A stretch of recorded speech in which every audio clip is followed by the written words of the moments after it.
Ya, pemirsa, kami kembali mengajak Anda untuk berpartisipasi melalui line telepon interaktif kami di 021 391 5201 dan WhatsApp interaktif di 0812 1398 3749. Dan untuk mereview perdagangan di sepanjang hari ini dan bagaimana dengan proyeksi perdagangan untuk esok hari, kita sudah bersambung melalui Zoom ya bersama dengan Ibu Lisa Suryanata. Beliau adalah analis dari Henan Putih Rai. Halo, selamat sore Ibu Lisa. Sore, Pras. Ya, apa kabar Bu hari ini? Baik, thank you. Yes, terima kasih juga atas waktunya. Kita langsung saja mereview dari pergerakan indeks harga saham gabungan. Sempat tadi memang ada harap-harap cemas ya dari pergerakan indeks. Sempat berada di zona merah begitu dan cukup lama juga berlangsung. Tapi menjelang closing market ada perlawanan nih dari para investor yang melakukan aksi beli. Bagaimana nih kalau kita review perdagangan hari ini? Kemarin kebetulan penutupan kita cukup mantap. Kita sudah istilahnya udah kembali lagi ke atas resistance 3 moving average itu MA10 20 50 udah cukup safe kemarin kenaikannya sampai bisa balik lagi ke atas 6.100-an ya. Dan kayaknya penurunan hari ini cuma sekedar uji support aja. Support terdekat kita itu berada di sekitar angka 6.110 memang. Dan alhasil hari ini ditutup walau dengan candle yang agak-agak mirip dengan kalau misalkan high-nya lebih tinggi lagi itu agak jelek mungkin bisa dibilang sebagai hanging man ya. Tapi ini masih butuh konfirmasi untuk esok hari karena dari sisi net foreign buy-nya juga kita lumayan ada hari ini sekitar 544 M ya kan. So inflow masih intact, kemudian juga tren naik jangka pendek dari sejak Mei itu masih bisa dipertahankan dan penutupan kemarin itu kembali membawa kita ke posisi aman. Ancaman pattern bearish reversal seperti yang namanya head and shoulders itu tidak jadi. So I'm pretty optimistic and hopeful kalau dalam waktu ke depan kita bisa terus jalan menuju 6180 titik tertinggi berikutnya yang harus kita kalahkan, kemudian menuju ke 6250 sampai 6300. Baik, tapi kalau kita lihat fluktuasi dari pergerakan indeks masih akan terus berlanjut, Ibu? Akan cukup volatile, tapi sudah mulai controllable karena sudah adanya kejelasan dari Fed Chairman Jerome Powell tentang tapering yang mungkin tidak seagresif yang kita kira gitu, dan ada satu sentimen positif. Melemahnya US dollar itu kembali membawa penguatan kepada IDR kita. Kita sudah USD IDR sudah berada di 14.200-an ya. Dan satu lagi yang juga semakin bagus angkanya adalah terkendalinya kasus COVID dalam negeri ya kan. Nah ini mungkin yang akan ada hubungannya dengan sektor yang akan kita bahas nanti. Betul. Nah bicara mengenai sektor, ini sektor farmasi lagi-lagi ramai-ramai terkena aksi jual begitu.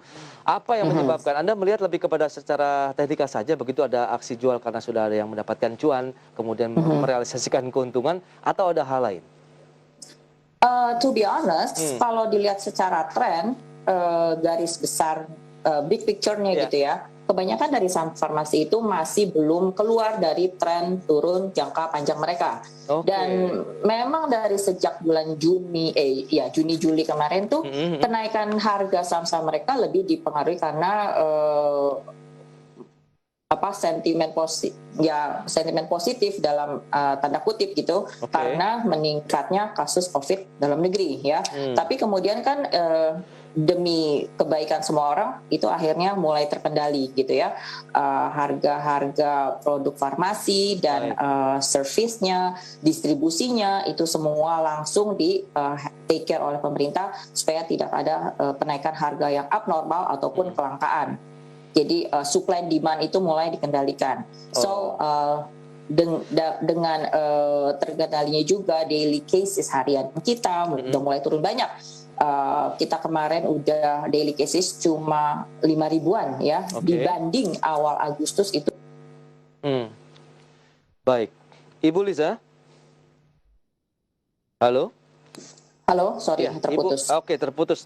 Ini sesuai juga kalau kita bicara mengenai sektor khususnya farmasi, memang tren pelemahan yang jangka panjangnya belum selesai lah, bisa dikatakan begitu ya Ibu Lisa ya. Betul. Jadi kemungkinan masih akan terus berlanjut. Dan kita lihat ini sudah ada pertanyaan juga nih dari pemirsa yang bertanya kaitannya dengan sektor farmasi. Ada ditanyakan KLBF yang sudah punya posisi di 1.550. Next-nya akan kemana kalau Anda katakan tren turunnya belum selesai? Hari ini saja sudah di 1.300-an. Ya, kalau dari awal tahun ini tren turunnya masih akan menjumpai resisten yang penting, yang kritis itu di sekitar angka 14-15 ya. Nah, ini kalau bisa tembus baru mungkin ada potensinya menuju sekitar 1.600 sampai 1.650.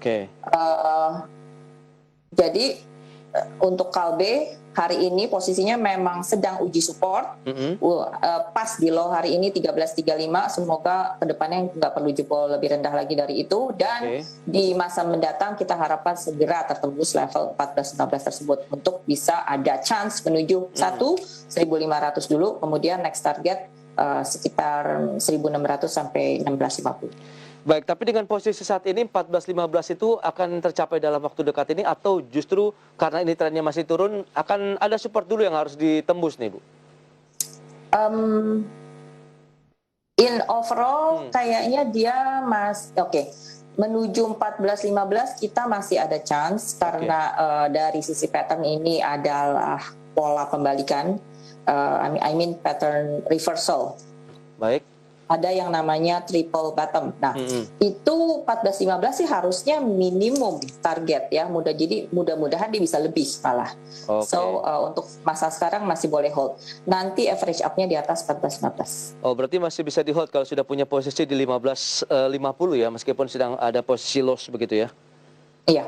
Oke, itu dia bagi Anda yang menanyakan KLBF. Dan kita beralih ke pertanyaan berikutnya, Ibu Liza ya. Ada Pak Susilo di Blitar. Selamat sore Pak Susilo. Ada berita apa? Ditanyakan kok Indofood turun terus begitu. Hari ini minusnya 5,36% Ibu Liza. Iya. Ada apa dengan Indofood? Untuk Indofood saya belum, untuk berita fundamentalnya saya belum mendapatkan info. Tapi kalau dilihat dari volume dan penutupan hari ini, kondisinya berada di bawah support. So volumenya juga tinggi. Jadi saran terbaik adalah kalau besok tidak ada rebound ya, confirm tembus ke bawah 6150, itu sebaiknya kurangi posisi. Dan kalau ada kenaikan, sell on strength sebaiknya disarankan di sekitar angka 6350. 6350 sell on strength, kemudian cenderungnya lebih turun dulu ke 6150 ya. Nanti misalnya itu gagal bertahan, besok dilepas. 6150 ini harap diawasi, maksudnya kalau confirm closing di bawah 6150 harap kurangi posisi. Tapi kalau ada kenaikan 6300-an, nah itu bisa digunakan untuk sell on strength. Itu dia untuk karena ini turunnya agak dalam, di bawah support dan volumenya tinggi. So expect penurunan masih ada lebih lanjut. Semoga bisa menjawab pertanyaan dari Pak Susilo di Blitar dan mungkin pemirsa lainnya sudah memiliki posisi di Indofood. Kita sapa dulu penelpon yang masuk ini. Halo, selamat sore. Selamat sore Pak Pras. Iya, dengan Bapak siapa di mana Pak? Saya Henry dari Tangerang Selatan. Baik, Pak Henry, silakan. Di sini ada Ibu Lisa. Selamat sore Ibu Lisa. Sore Pak Henry. Iya, saya mau tanya untuk jangka pendek seminggu sampai 1 bulan untuk support dan resisten dari BRMS, kemudian juga untuk Astra, ASI, dan Agro. 1 minggu sampai 1 bulan untuk support dan resistennya. Baik, itu saja Pak? Itu saja Pak Pras. Oke, terima kasih Pak Henry atas partisipasinya ya. Nanti kita ulas. Terima kasih banyak Pak Pras dan Bu Lisa. Sama-sama Pak Henry. Sama-sama. Baik, itu dia untuk pertanyaan dari Pak Henry. Kemudian kita masih menjawab lagi dari WhatsApp interaktif yang sudah masuk. Kali ini kita ke Bogor, Ibu Ivon ini menanyakan dari sektor yang cukup beragam. Ada pertambangan dan juga perbankan ini Ibu Lisa. Ada RO dan BBCA. Kalau bicara mengenai pergerakannya dalam 1 pekan, akan bergerak kemana saja support resistennya? Ya, kita akan... Halo, Ibu? Ya, ada RO dan BCA. Ada RO dulu Bu yang hari ini minus 3%. Ini dalam 1 pekan masih akan turun dulu atau bagaimana?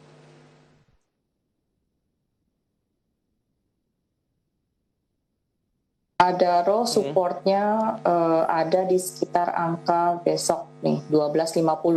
Mungkin akan menguji ke situ ya, udah dekat 12.40 deh. Nah, kita lihat kalau misalkan dia tembus 12.40 maka sebaiknya kurangi posisi dulu ya. Kemarin sih saya lihat harga batu bara lumayan mengalami kenaikan, tapi ini saham-sahamnya ternyata Adaro resistennya ada di sekitar angka 13.10 dan sekarang ada di angka 12.80-an juga. Nah, jadi besok strateginya adalah untuk perhatikan support sekitar 12.50 dan kalau ada kenaikan please perhatikan level resistennya 12.80 dan 13.10. Kalau masih berada di range itu masih nggak apa-apa, masih bisa di hold. Tapi kalau nggak bisa tembus, mendingan mulai perlahan kurangi posisi. Baik, itu dia untuk Ibu Ivon di Bogor ya, Adaro 12.50 sampai dengan 12.80 BBCA, tapi ditahan dulu Ibu Lisa, kita akan jeda dulu sebentar. Dan pemirsa, mohon bersabar, kami akan bahas nanti di segmen berikutnya dan kami akan segera kembali.